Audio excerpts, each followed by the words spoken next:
Welcome back. You're watching Newslink. Now, the Institute for Economic Justice is slamming the $8.5 billion Just Energy Transition Partnership and the JETP Investment Plan being launched at COP27 in Egypt. Now, the Institute says that the deal is geared towards supporting private profit while saddling the state with unnecessary risk, further debt and limiting local development of renewable energy value chains. Let's discuss this further. We've got Dr Basani Baloyi from the Institute who joins us this morning. Thank you very much for your time this morning, Dr Baloyi. Maybe let's start with your greatest concerns with the deals that we saw being clinched during COP27 in Egypt. Thank you very much. Thank you for having me on your show.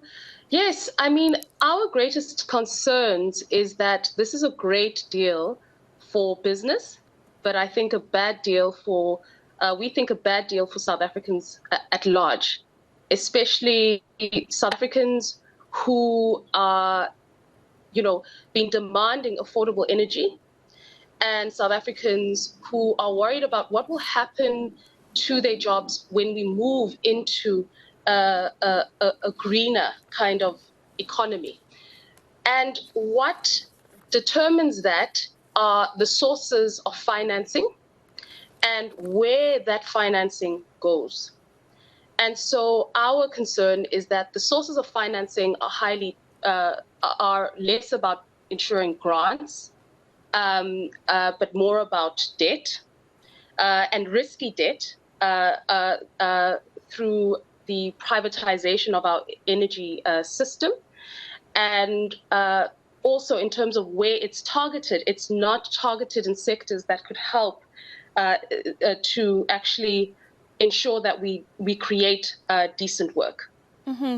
Now, you speak critically about the funding model of this just energy transition being in the form of loans as opposed to grants. And in your answer, you also say that the local important sectors have not been taken into consideration here.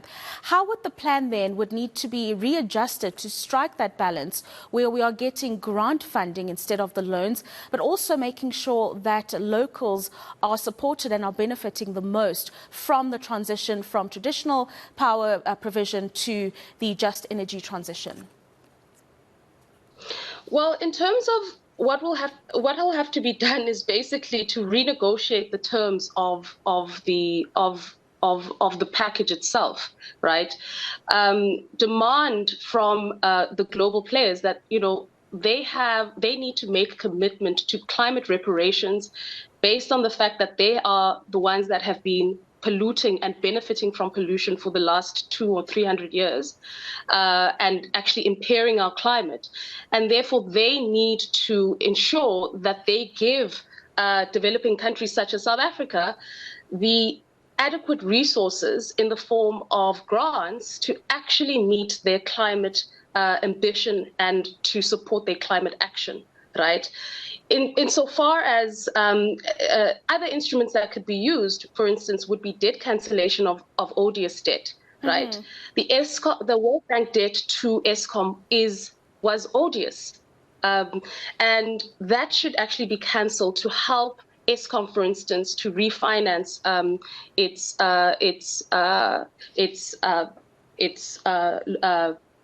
financial position so that it has enough resources to actually invest in a public renewable energy system. Mm-hmm. And so there is actual space for that